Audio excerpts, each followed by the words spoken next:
If the head of the state is designated on the basic hereditary succession, the form will be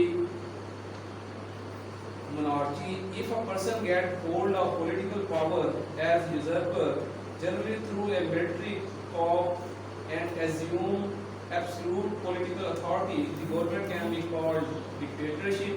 The assumption and exercise of political authority by a few elite persons due to their distinctive position in the society is termed as aristocracy.